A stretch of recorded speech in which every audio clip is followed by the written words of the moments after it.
Hey guys, it's Lindsey Holston with Sports Psychology Solutions back in the building with my good friend Coach Josh Kutchinski, the new coach at Jackson Community College. Congratulations on your new role. I appreciate that. I'm very excited. You're good?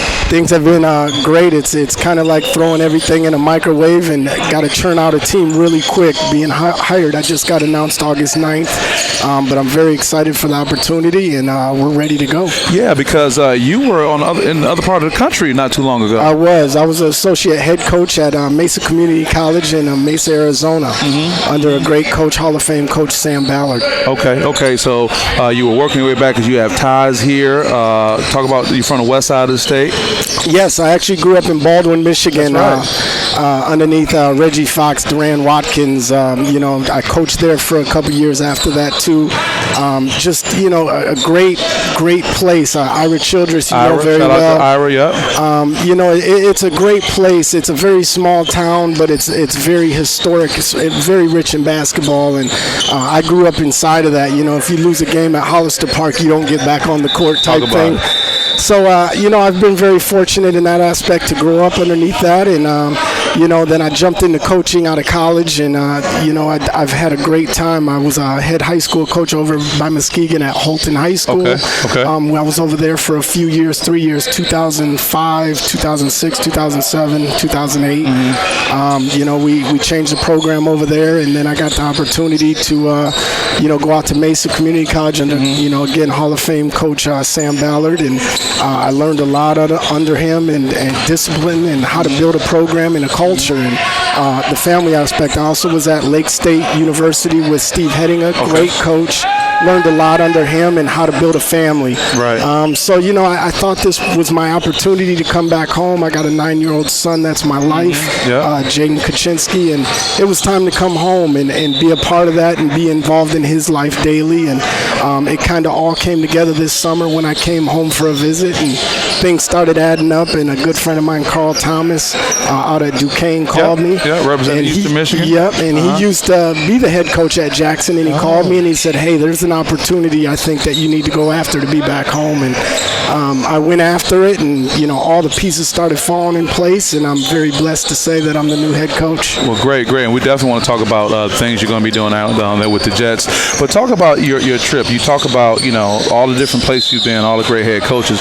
What advice can you give to a young aspiring coach as they get out there? Because you've been pretty much all over the country and taking opportunities as they come. So with that, what advice do you give to someone? Well, I think that all of us as coaches, we steal things from everybody. I think it's the big thing of doing the research and really finding out what fits your personnel. Every year you may not be the same thing, so you find out who your personnel is and use what works for them. Everybody's so up and down, and guys want to play, and the first thing you get with so many kids when you're recruiting them and they're a transfer, they say, well, the coach and me didn't get along. And you find ways to pull it together and be able to let kids use their strengths. I think the advice is, be the same person every day. If you come in, don't change for them as a person. You got to be who you are every single day.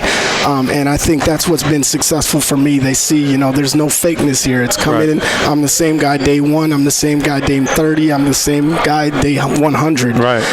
And building the culture is the same way. If they see you waver any little bit as kids aren't, stupid. They know. They understand. They pick up on it quick. And I think if you do that, you'll be successful. They'll start to respect you. They may not like it, which is okay, but they'll learn to love it. They'll learn it. And it's interesting as we segue into coaching this generation of athletes. You talk about those great Hall of Famers you came up on under. I know what it was like when you guys were playing the ball in that community and how everyone was there for you. What's the unique difference coaching this generation of athletes, and what's some of the things that make you more equipped to be successful with them?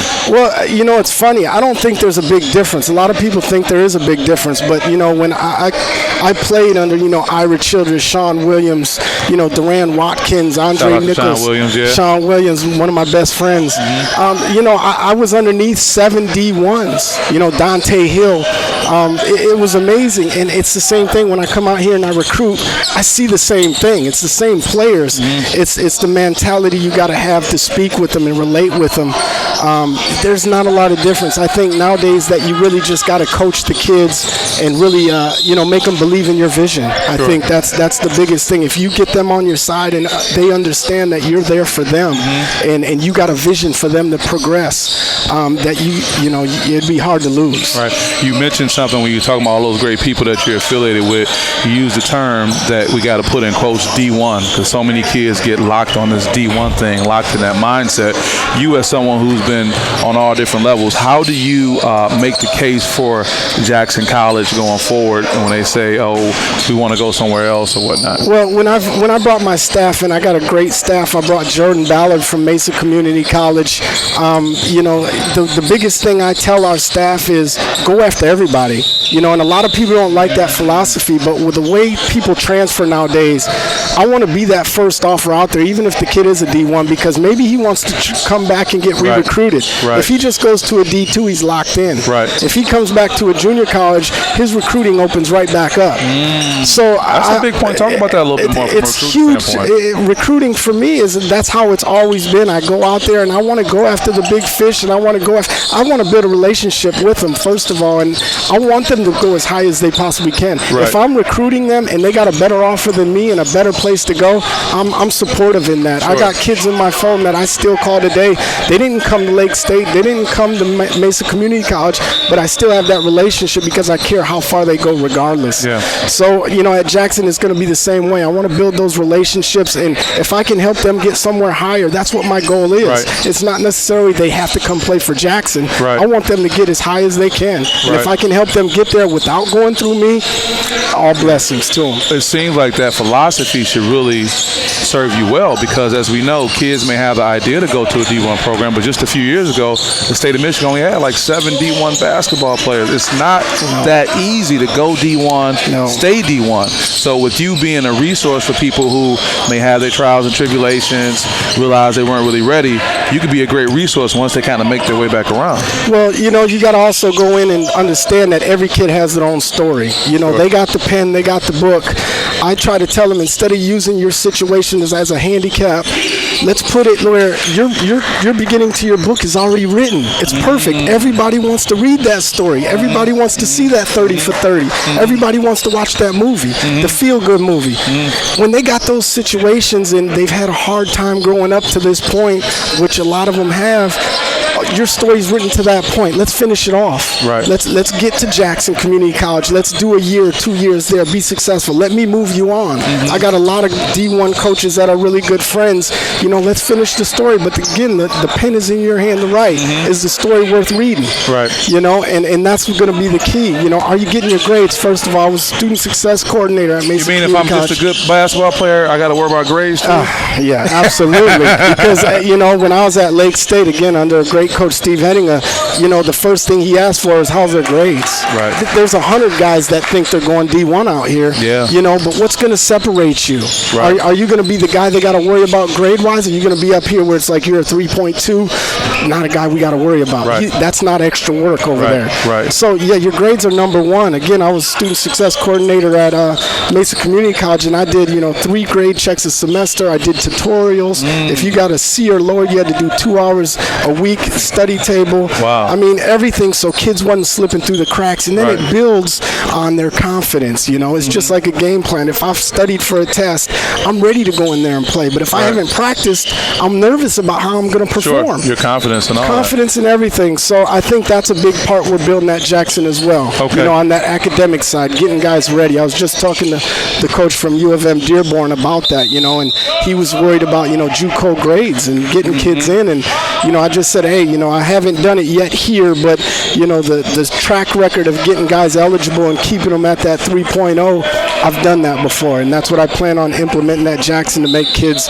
where they're a good resource to pull from. Coach, we want to keep you here for a little long. Just want to remind folks sitting here with Coach Josh Kutchinski, the new head coach at Jackson College, comes with a wealth of experience. We're here at the University of Michigan Dearborn at the Inside Prep Sports Fall Super Showcase put on by Mr. TJ Kelly himself. So as we get ready to wrap up, let's just make a recruiting pitch right now for Jackson. You've been saying some good things about yourself, your philosophy, but what's going to make an opportunity special for someone who comes to Jackson College and be part of the Jet family? Well, I think first and foremost is Jackson College is a beautiful campus. It sits outside of town, south of Jackson.